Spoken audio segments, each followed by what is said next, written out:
And if you are listening on the podcast, to subscribe via whichever podcast directory you are currently listening on. Now, I want to do something a little bit different for the next 3 episodes or so. And I'm actually going to be doing a bit of a mini series, marketing series on how to market your podcast. And this all came about, I went to this event, which was Greenhouse Jersey. It's a marketing and sales for entrepreneurs conference. It's a 1-day conference, which is held in Jersey. And I went to this on the 14th of October. Shout out to Greenhouse. Shout out to Jackie Patton, who organises it all. It is no mean feat at all. But I had the absolute fortune of listening to some incredible speakers when it comes to marketing and sales. And you might be thinking, but Verity, we're not doing marketing and sales through our podcast. But I went very much with the view of what can I pick up that would help with marketing of a podcast? Because if you then think of selling, not of selling items, but selling your podcast, i.e. getting more people to listen to your podcast, it's a form of selling, really. It's the way I see it. So I went along with that very much in mind of what tips and tricks from marketing and sales can I learn that I could apply to marketing and selling my podcast to essentially get more listens in. So I think this is going to be really good fun. So without further ado, I am going to be kicking off with Dan Knowlton. Now, Dan Knowlton is a social media, I'm literally reading this straight from here. Dan Knowlton is a social media marketer who has grown Knowlton into a multi-award winning business. He's known for giving best insights away on stages around the world and as a co-host of the Business Anchors podcast. And I thought, well, if he's in podcasting, then obviously we need to talk about him. So first up, these are all of the notes that I made on Dan Knowlton's talk. Absolutely incredible. I actually stalked the poor bloke afterwards, hit him up on LinkedIn and asked him to come on the podcast. And he said, yeah, sure. Here's my email address, said hi to him actually in person as well, which was really cool. Really great, genuine bloke. So I'm excited to arrange to have him on the podcast at some point. But let's start off with the lessons that I took from Dan's chat, which was all about, basically it was called Forget Everything You Know About Marketing, which I love that. I love it. So let's dive into it. What are the points that he was talking about when it comes to marketing and sales that we can be applying to our podcast? Well, first of all, he came up and excuse the language, but he was saying, no one gives a shit about you.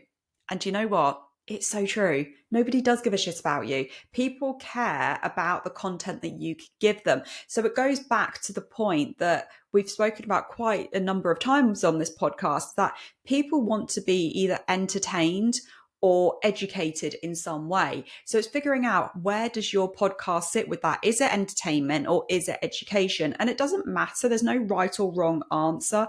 But then when you're marketing your podcast on social media, you can then lean more heavily as to, are you using education to market your podcast, or are you using entertainment to market your podcast, or are you doing a mix of both? So I thought that was really interesting, because as a podcaster, I was thinking about educating versus entertaining your social media viewers versus making it about you. So rather than being all like, oh my gosh, come and listen to my podcast, this is my latest episode, me, which, don't get me wrong, I'm 100% guilty of this as much as the next podcaster.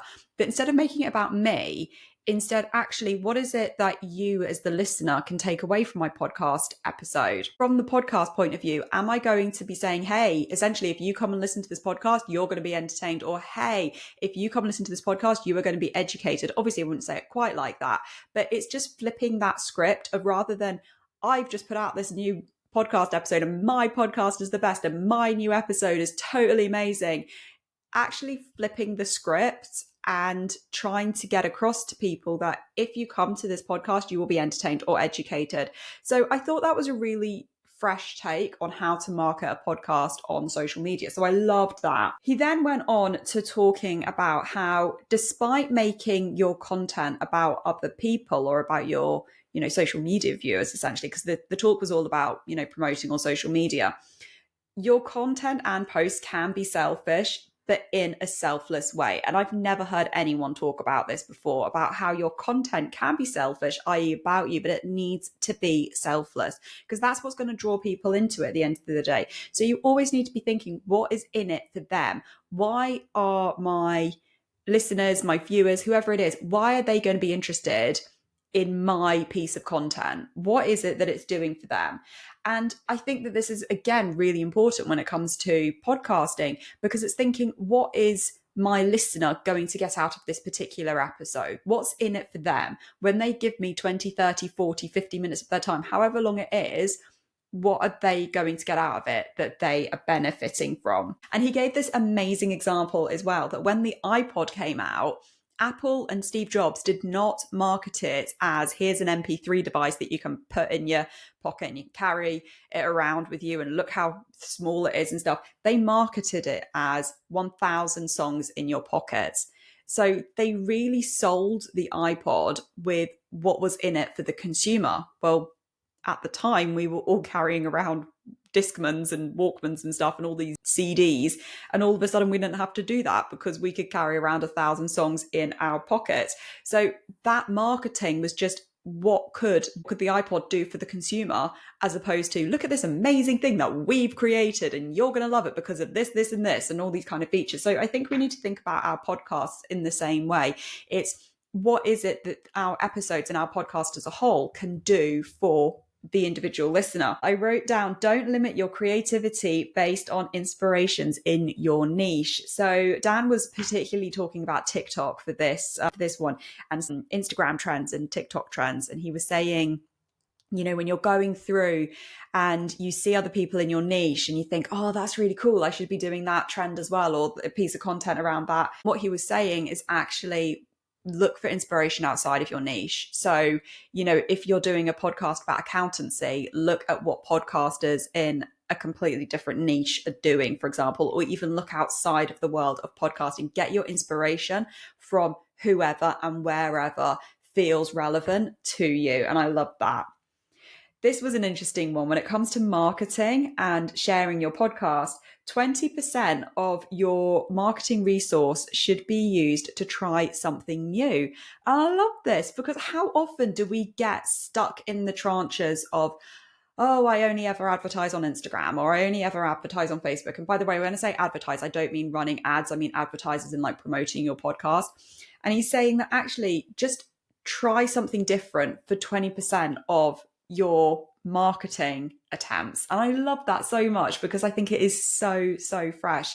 And, you could try something and think it's not for you, but actually you could try something and feel that you love it. So I love that as well. What will you test that's completely new? This was a takeaway question that he had for the group of, once you have figured out what you're already doing for 80% of your marketing resource, what is it that you are going to test out? Obviously, we don't want to be overwhelmed. Obviously, he was not advocating trying everything out and then trying everything for always. And if particularly it's just you promoting your podcast, don't get burnt out. But he was talking about just trying something that's completely new and testing that out when it comes to promotion. And I think that, again, this is really, really important when it comes to podcast promotion. I think it's very easy, and I'm not knocking Canva or this way of doing things, because I do it like this all the time.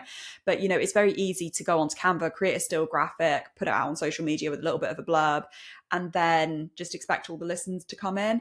And, is there a fresher way that we can get people to come and listen to our podcast episodes beyond the, hey, our new episode's out every Thursday, like it always is, or whatever it is? It's just thinking, what are the fresh ways that we can think to promoting our podcast episodes, which has definitely got me putting my thinking cap on, because I want to figure out some new ways of promoting my podcast, or this podcast, I should say, which is much more in line with the whole what's in it for the listener, as opposed to just, hey, this is my new episode and this is why you should listen to it because I want this, and all the rest of it. So I think that's really interesting. But yeah, those were my key takeaways from Dan's session and how I have applied them to podcasting.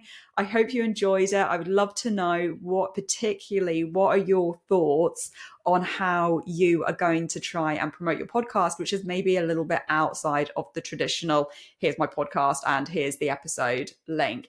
you've got any fresh ideas, drop them in the comments below. If you are on YouTube, if you are listening via the podcast, and you can reach out to me on Twitter and on Instagram at VeritySongon. Those are the places that I hang out most on social media.